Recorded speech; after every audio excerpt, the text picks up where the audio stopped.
Alright, hello, what's up, what's going on? I'm Goran Starborn, and this is the second episode of a scholarly playthrough of Dark Souls Remastered. I almost said Dark Souls 2, that's not what this game is. Last episode, I left you with an ominous thought that we were going to pick up a mysterious item this episode, and today we retrieve that mysterious item, which will make it far less ominous, which is sad, but that's okay. There are plenty of things in life ahead of us, plenty more ominous things to be had. First thing we're going to do is level up, which we already did in the last episode. I forgot what we did in the last episode. The last episode uploaded a couple days ago, but it's been about 2, maybe 3 weeks since I played. Just a lot of stuff going on. I'm a busy guy. There's a lot to do.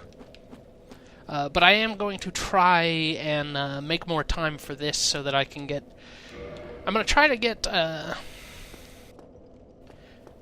it's already here. I'm going to try to get at least one episode uploaded per week. Now, back to the game. What we're doing down here, we're going to grab an item, and the reason that I wanted to make sure that I didn't have too many souls on me is because once we retrieve it, souls are all the same descriptions, so we don't need to read that. I already went over that. But the reason that I want to make sure we have little souls is there are 2 ways of getting this item. One is to get the homeward bones that are nearby the bonfire upstairs. But the badass way is to fight a bunch of ghosts using these things. Transient curses. Limb of the victim of a curse. Temporary curse allows engagement with ghosts. The only way to fight back against ghosts who are cursed beings is to become cursed oneself. The safest method, however dreadful, is to cut off an arm of the dead. And that is what we have done.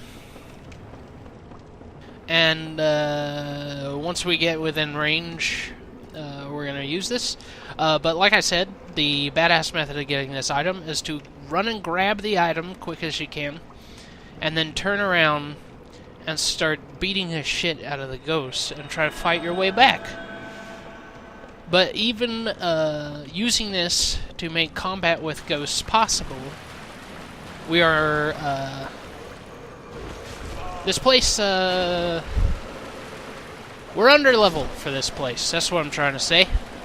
Finally got it out. Good on me. You see? Lots of damage being done to us, not a lot to them.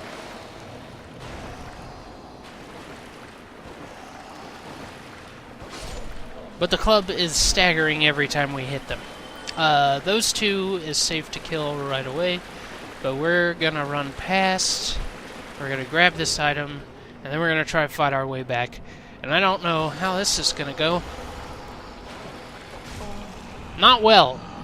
See, that was the risk we were taking. And that's why we tried not to have too many souls, because, as you know, the souls drop where you die.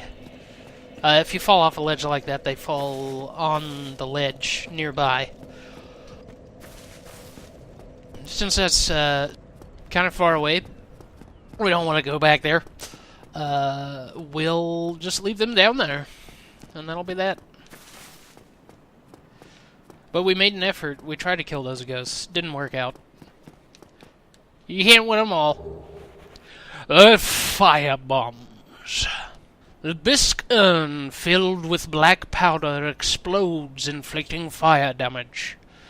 Relatively powerful ranged weapon, especially in situations calling for fire damage. A very precious item at low levels. Many warriors use these to augment their strategic repertoire. A repertoire! I teleported while I was reading that. Fancy, right? And now, basically we're just doing an item grab now. Grab this item. It's another soul. We won't bother reading that. And then we're gonna... We made it. Now you know how I got up here for the end of the last episode. Somebody left a message up here. What'd they say? Here. Okay. I don't... Yeah, I think that's just a troll message. Where he's trying to be like, hey, we both got here. Isn't that neat? Isn't that neat? Aren't you happy about that? Isn't that great? It's so great. Okay. And then we're gonna grab another item over here. There's like a smudge on my wall that looks suspiciously like a spider when I only see it out of the corner of my eye, so I keep thinking there's a spider behind my monitors. There's not. There's no spider, I'm just losing my mind. It's fine. Did we get the spear last time? Did we read the description for the spear? A long-hilted spear with a barbed point. Long reach and can be used with shield up. Effective against hard exteriors and hits for high damage at the right moment of an enemy swing. But the hit radius is small and it is easily blocked by shields. Oh no! And we have the 15 dexterity we need, but we also need 13 strength. So that'll be the next thing we work towards with levels. Which we might actually be able to get once we're done grabbing all these items, because there's quite a few souls I'm going to end up grabbing while I'm grabbing these. Drop down here, and there is a secret. Ooh, ominous. Ooh. See, I told you there'd be more ominous things. Finding them already. Among the cracked red-eye orb. Online play item, invade another world. Defeat the master of the world you have invaded to acquire humanity. The cracked red-eye orb allows players to temporarily imitate this ability normally limited to the dark wraiths of Kath. So basically that just lets you do PvP. You throw that, you put that in your hand and use it, and it allows you to invade the world of another player.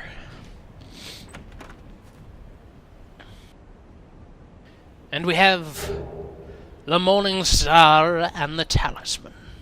The Morning Star. Hammer with a sharp spike on its pommel. One of the more barbaric cleric weapons. Uniquely, this hammer inflicts thrust damage and causes bleeding. The Talisman. Medium for casting miracles of the gods. Standard talisman issued to common believers. Equip talisman to cast miracles. Attune miracles from a scroll at a bonfire. Most miracles have limited number of uses. And I feel like I have to get hung up on this just for a moment. I don't understand why they made that last sentence like so... They condensed it. They have like 5 more lines to write on. They only wrote like 3/5 of the way across the page, but they like left out the word A between miracles and have, and they abbreviated number. And also, why is number abbreviated that way? There's no O in number. That's dumb. Moving on. The Homeward Bone. Bone fragment reduced to white ash. Return to the last bonfire used for resting. Bonfires are fueled by bones of the undead. In rare cases, the strong urge of their previous owners to seek bonfires enchants their bones with a homeward instinct. So, you have this equipped. You just hit X while you have it selected. And, oh, you change what you have selected in items by pushing down on the D-pad, by the way. But you change, you use that, and it just takes you back to the last bonfire you rested at. Just like it says. Didn't even need to tell you that. I already read the description. Don't even listen to me. What's in here? Lloyd's Talisman. The talisman utilized by all Father Lloyd's cleric knights to hunt down the undead. Blocks Istis recovery within a limited area. In the outside world, the undead are accursed creatures, and Lloyd's cleric knights are widely praised for their undead hunts. This blessed talisman blocks undead recovery, allowing the knights to fight with impunity. Impunity, I say. And I just remembered the last time I was playing this game without recording anything, I turned the music all the way down. And let's undo that for the video, so we can have good music stuffs when good music stuffs comes. Oh, don't do that. There's no reason for me to be down here. You folks, you skeletal folks, have a nice day. We're out of here. And I think that's it. I think we got all the items. I hadn't remembered how many of them were just souls, and there's no reason for me to read that description, because the soul descriptions are all the same. They just changed the title. Except for the boss souls, which I hope to get another one of today. I might just keep playing until we defeat the next boss, whose name is the Taurus Demon. And, yeah. Although he doesn't give a soul. Sad. That's okay. I will kill him, though. And I might just keep playing until that happens. What am I doing with the menus here? Nope, not Res to the Bonfire. We've got our heads up our asses today. We gotta use the souls. And I'm just going to use those ones, because if you use them from your inventory, you can use more than one at a time. Whereas if you put them in your item slot, you can only squish one at a time. Squish. Squish. Alright. Shy of 2 points. I need... What is that? 262 some more souls. I need more souls. I need like 275 souls or something like that. Some crazy number. We'll get it. We needed 800 some. I'll just kill these folks till I have 800 some. Oh no, don't do that. Don't roll toward him. Now the key with these guys is just to be patient, bait an attack, and then take advantage of their opening. Backstabs are good. We're not gonna put that armor on. That armor sucks. We're beggars right now, but we're still gonna choose. And we'll run back down to the Firelink Shrine and spin some souls. We need to pop a soul first.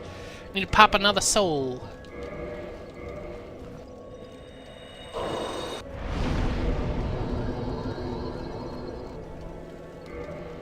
And that is the last point in strength.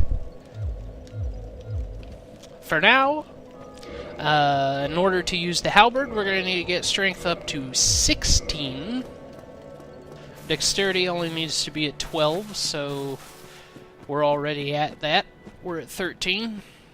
We're prepared, dexterity-wise. It's not what I meant to do. I wanted to stab him.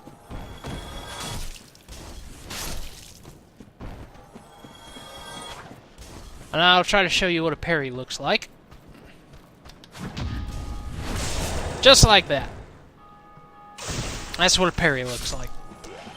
When they go to attack you, if you have a light shield and you go like that, which is the left trigger, at just the right time, you can parry the attack, which leaves them open for a riposte.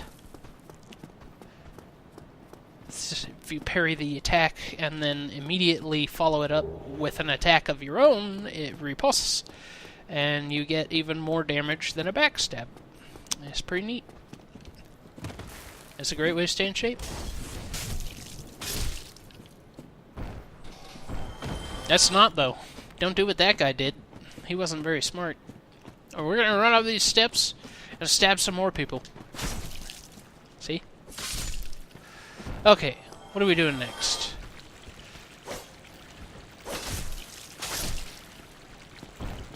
I'm trying to think. We're probably going to hit that strength requirement for the halberd pretty quickly. I'm trying to think what else I want to get. I think I want to... After I hit that strength requirement, I'm going to start putting some points into endurance. And there is a place we're going to stop. There's a merchant along the way to the halberd that will sell us some chain armor, and we're going to buy pants, because I don't want to keep staring at this guy's ass.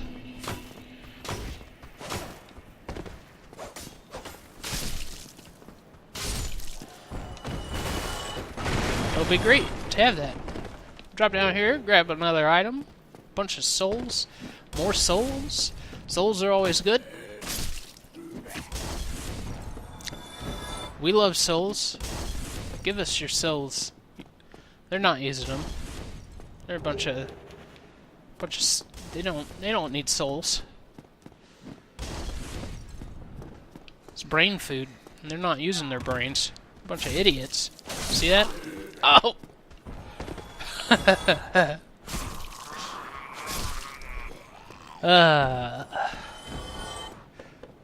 It's great. Hey, poke these guys off the ledge. Stop that! See what I did there? I wasn't monitoring my stamina. Oh no! Don't kill me. It's rude. As I kill them.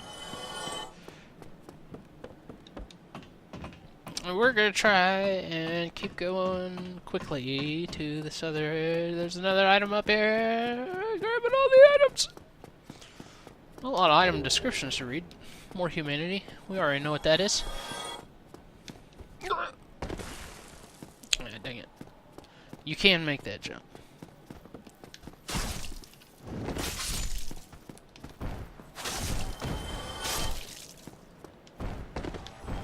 Out of the way. Let's go ahead and drink. Get our health up. Oh yeah, you may have noticed while I was talking earlier when I was grabbing all those items out of the chests in that hidden area that my Estus flask went up. I talked in a previous episode about kindling bonfires with humanity. If someone kindles a bonfire while you're near it, it will give you an extra Estus flask. And that's a dragon. Isn't that neat? A dragon? Just like Dungeons and Dragons. Although in Dungeons and Dragons that would be called a drake. I think it actually is in here too. The bridge drake. So called because he'll be on a bridge later. Spoilers. And here we have the wooden shield. Vertically elongated wooden shield, decorated with a white dragon. Wood shields are lighter than metal shields, but with lower physical damage reduction and reduced shield stability. And if I am recollecting correctly, and my knowledge is good enough, this shield here actually has the highest physical damage reduction of any wooden shield. 93, which is crazy for a wooden shield. A lot of the metal ones have 100%, but 93 is crazy for a wooden shield. By comparison to our plank shield especially, which only blocked 75, so 25% of all damage being done to us that was physical was getting through anyways, and here it'll only be 7%. So it'll be much more effective. It'll be great. We'll have a lot of fun. And other people will not have fun because they'll be getting stabbed. Like that. Just like that. And here we have a bonfire. If you light the bonfire, it grabs the checkpoint. If you rest at the bonfire, the enemies respawn, so we're not going to do that, because we don't want that right now. Just now, right now.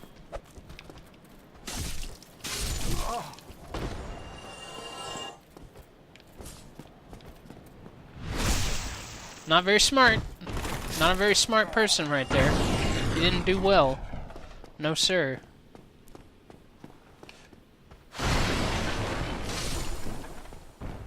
You did great. You should just fucking retire. You'll never top that. We're gonna buy these chain leggings. Thank you, Kyle. So we don't have to stare at our ass anymore. I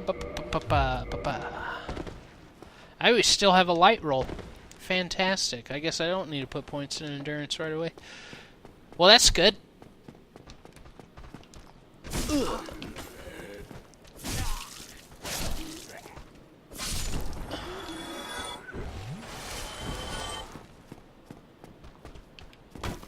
Oh, you know what I didn't do?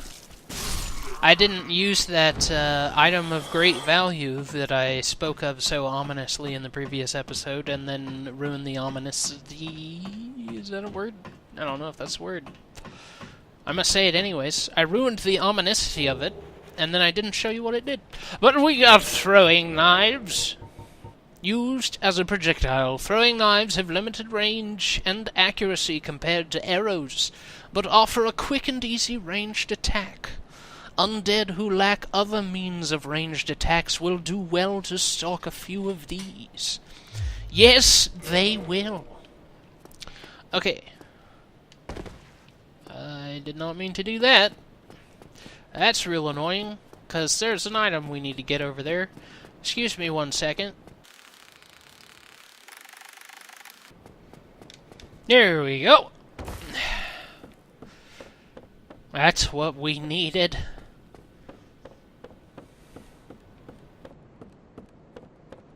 The magic of video editing. And we got a light crossbow and a standard bolt. The light crossbow. Standard crossbow issued to soldiers. While bows require both hands, a crossbow is held in one, but arming each bolt takes time. Standard crossbow bolt used mainly in the light crossbow. Equip crossbow with a bolt to fire. Well, isn't that special? We found those items. They're great, and I never used them. And I probably won't in this playthrough. Sad, really. Alright. A lot of sad stuff. A lot of sad stuff in this episode. So sad. But also happy, because we're playing a good game. It's a good game right here.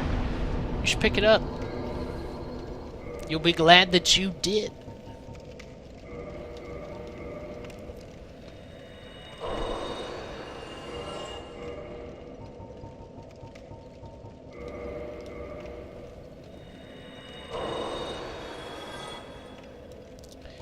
Level up. So close to another level. I might just run out here and kill a person and then do it. Wow! Wow! Easy there, fella. It's gonna be okay. We're all immortal here. Alright.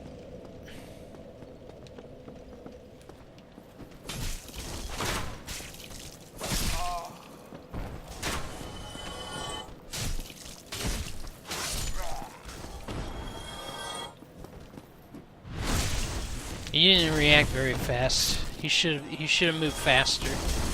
That was his issue.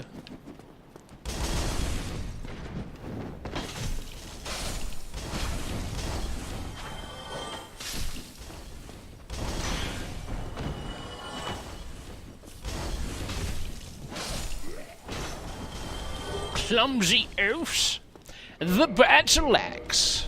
Standard battle axe inflicts regular damage, making it effective in various situations. Powerful attack due to its weight, but one strong swing leaves the wielder wide open.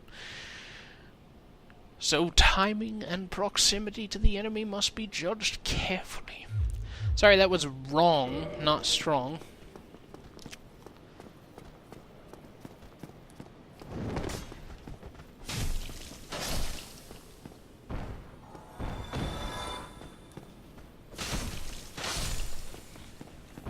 Get them dead. We deaded them. They're dead.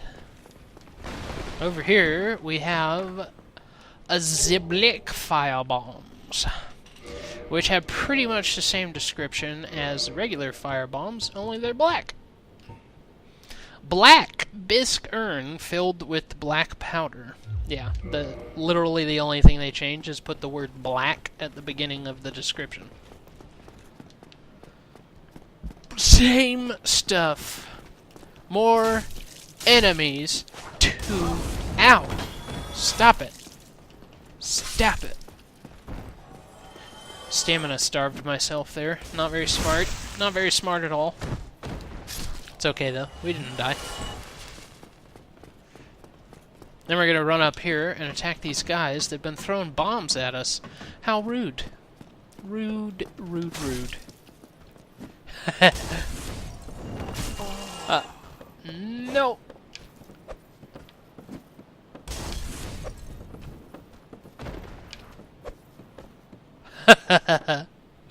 That's fun. Okay. This is rude. Very sadistic. Alright. And we're gonna come over here and open this door with the master key. See, told you that thing would be useful.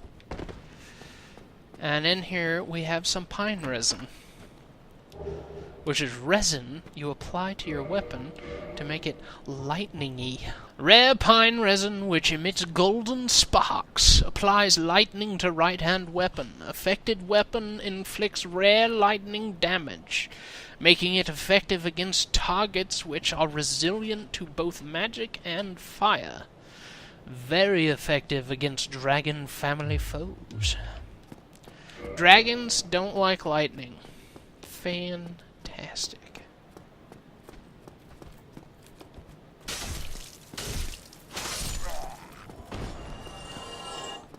Wonder how much damage this spear will do with the plunging attack. Rah! A lot. A hell of a lot.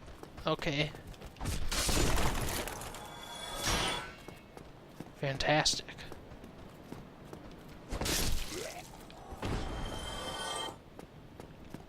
Alright. You up there? He's gonna roll that barrel at us. He's gonna set it on fire first, though. What a scamp. Oh, that might be a problem. That might be a problem. Okay. Because there's a thing we're gonna do. It's very dangerous. This here is a Black Knight. They are, without a doubt, the most robust humanoid warriors you will face in the game. I don't know if I want to try and backstab him, but here we go. Oh no! Okay. See, we barely did any damage at all to him, and now he's mad. And if he hits us like once, I'm pretty sure I'm gonna die.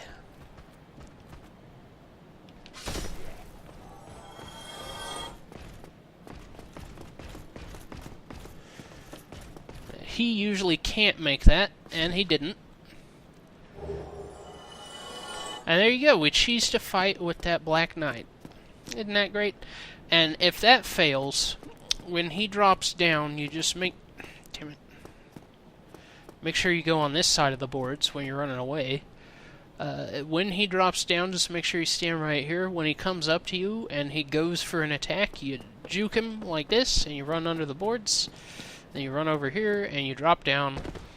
And 100% of the time, he does not make that jump and falls to his death.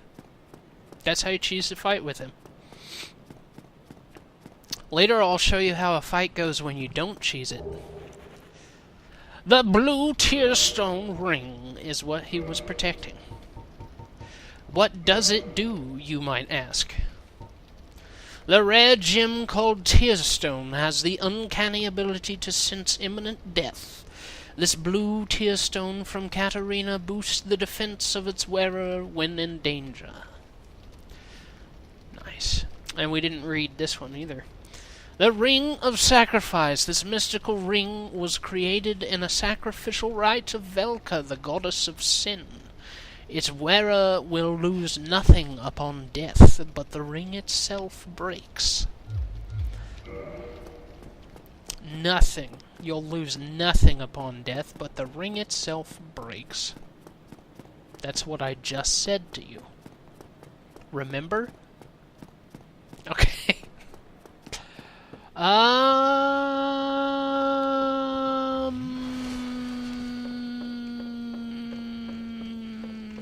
think after the editing, this video is going to be a little short, so we may as well go try to do this. Because, like, it's either we go fight this guy, whose name is Havel, or we fight the boss. And I've got a little time to spare, so we should fight this guy first. And he is not a pushover.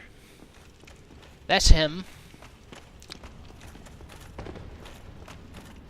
If he hits me once, I'm dead.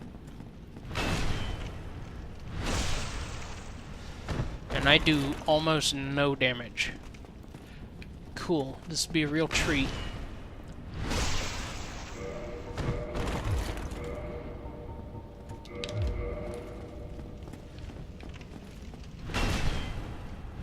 Does this do more damage? It does. Okay. Ow! That hurt. But now you see I wasn't lying to you. Yeah. Yeah. Yeah, that's Havel. He hits hard. Let's go see him again. Let me kill everybody first.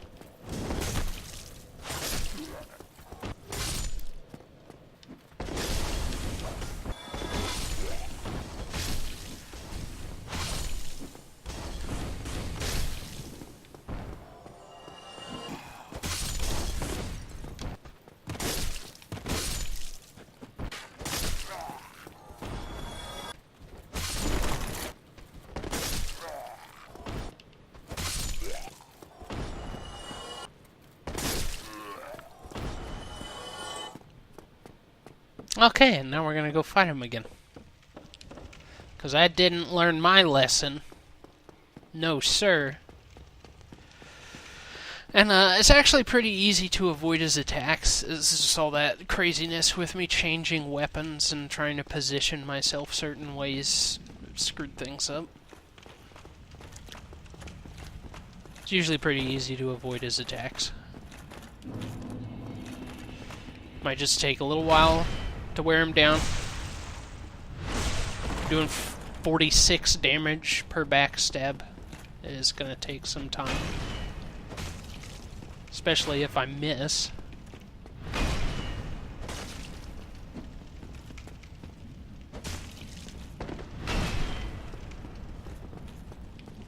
Yeah, don't miss.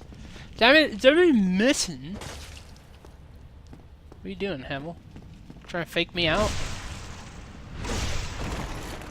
The reason we're killing this guy, because he has a really good ring that I want. Oh, jeez. That was not... Don't let him do that. It's not how this fight's supposed to go.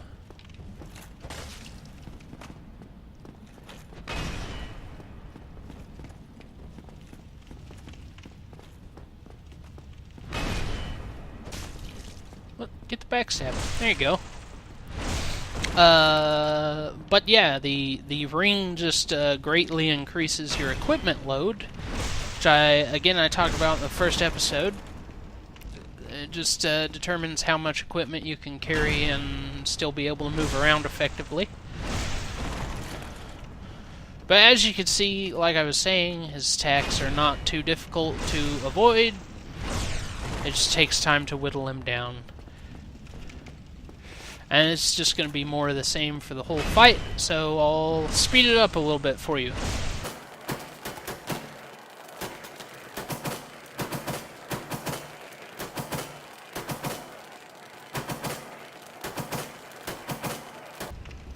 I'm running away a little bit so I can heal, because I just don't like having this little health.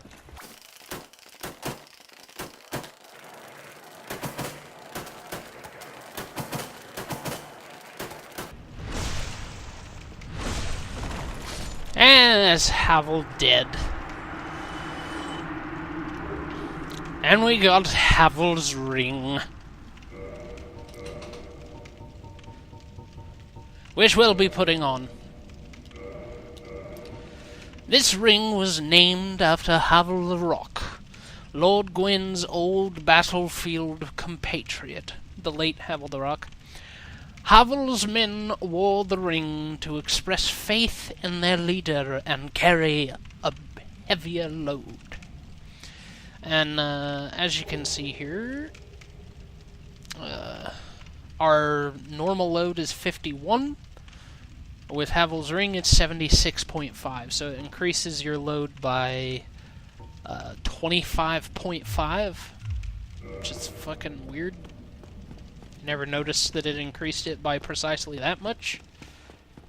Seems like an odd number to stop at. Like, why would it not be 25? I don't...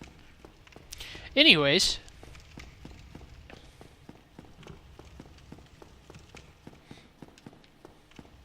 And now we're back at the top. And we can come up here and fight the Taurus Demon. But first, there's someone hiding in here.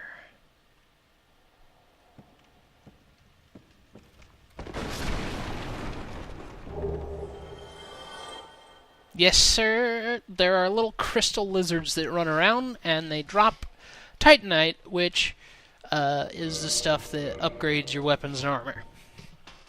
I don't know if... Did I read Titanite shards? I don't think we went over those. Allow me to elaborate.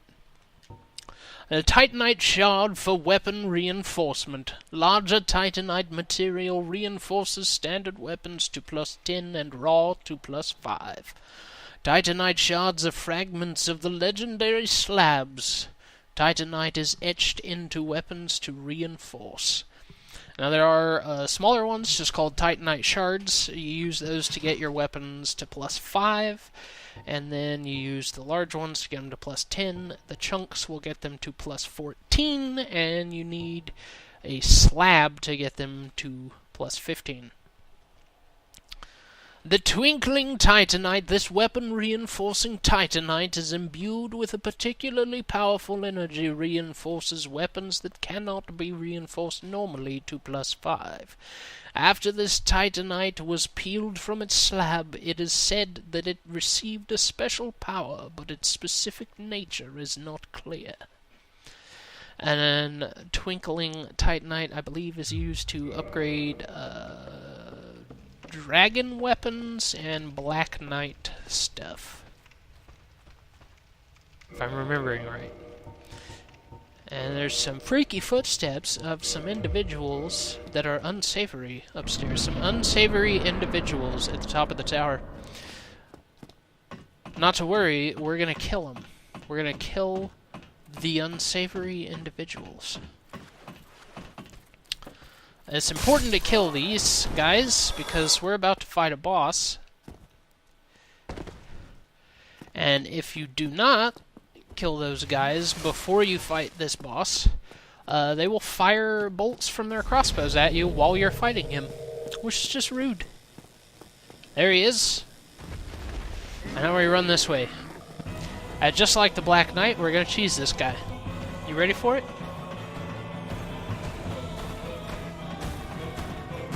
Gold Pine Resin will make us do a little extra damage. And then we leap into his face. Why did he turn? Oh.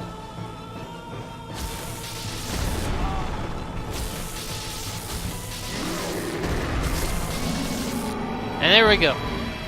Taurus demon down.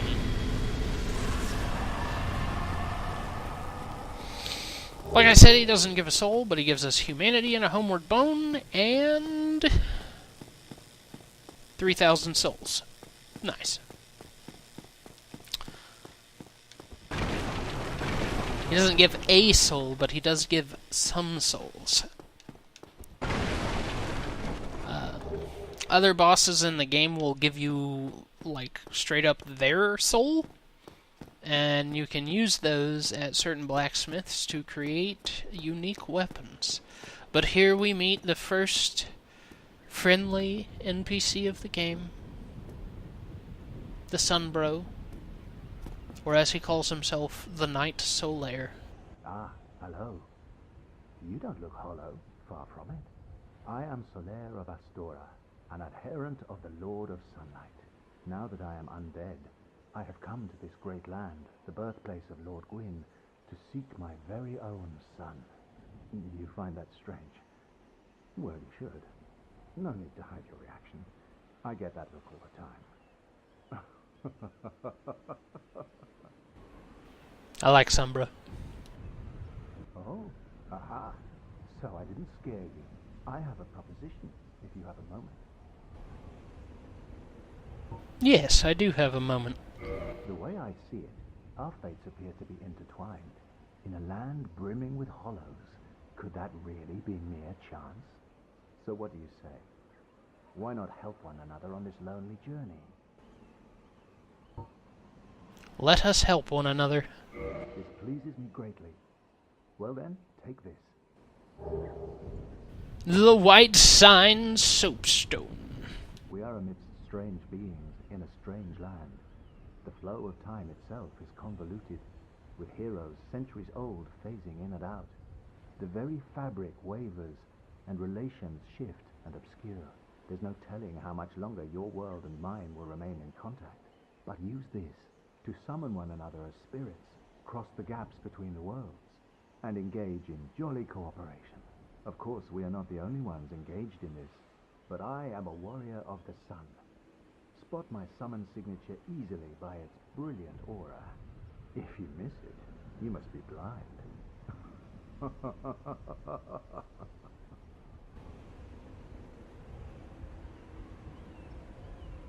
Oh, hello there. I will stay behind to gaze at the sun. The sun is a wondrous body, like a magnificent father. If only I could be so grossly incandescent. If only. That is pretty neat, though, isn't it? Well, anyways, he gave us the White Sign Soapstone, which, like he said, is used to leave a summon sign. You write on the ground, like this, and if somebody else, another player playing the game, can see that on the ground in their game, then they can summon you to their world. But the way that that works in this game is like a peer-to-peer, so you just connect with other different people as you're playing the game. And it's like a semi-random thing who it connects you with.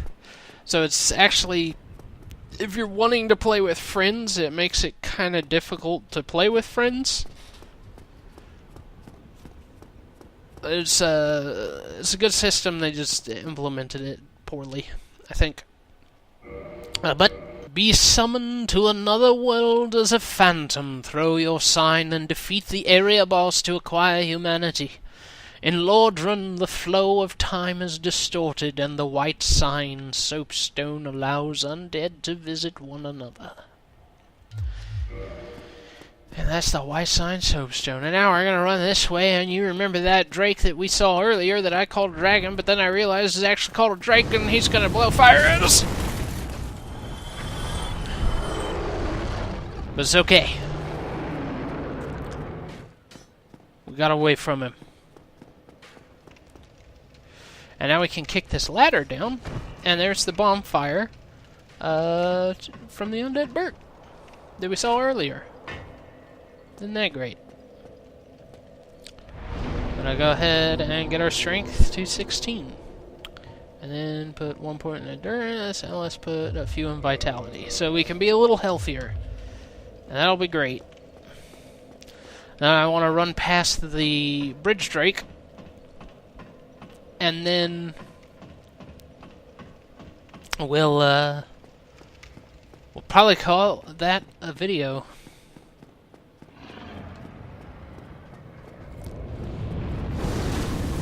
You just come up here. Fun thing, like, if a good way to farm souls early game, if you're wanting to do that, is to come to this bridge.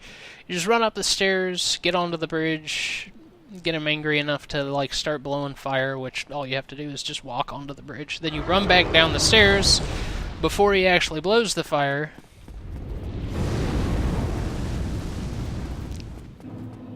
And drop down and rest of the bonfire to respawn everybody. And you go back up, and you rinse and repeat. And every time you do that, it'll give you 555 souls, which will quickly become irrelevant, with just the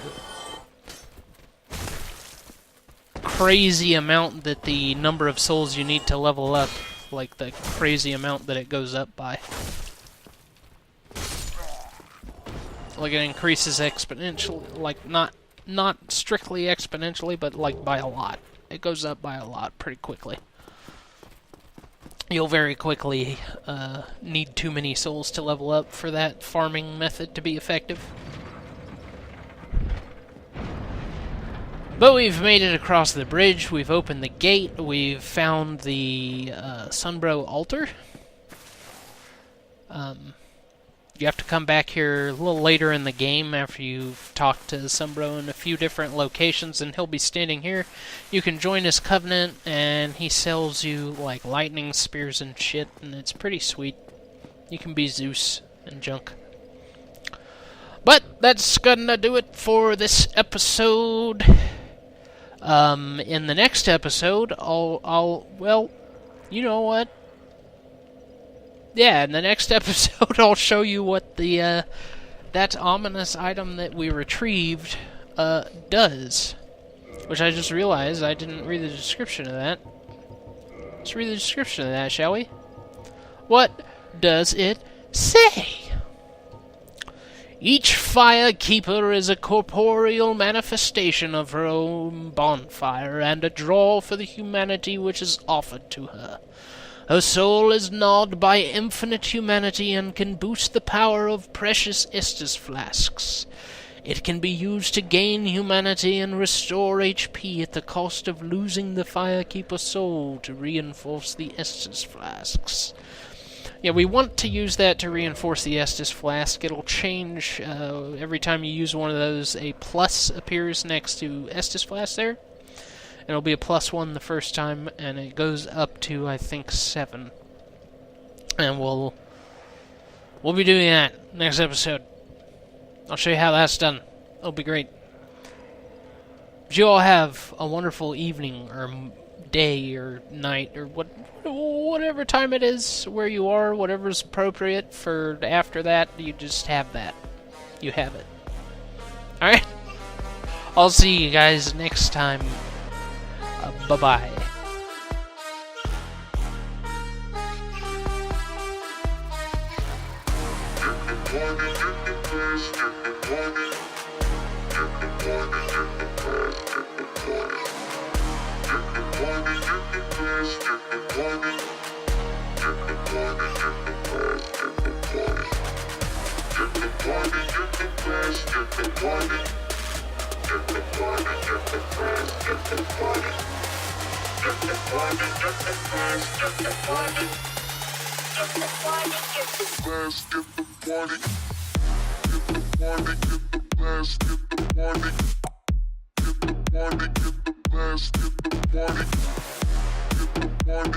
Get the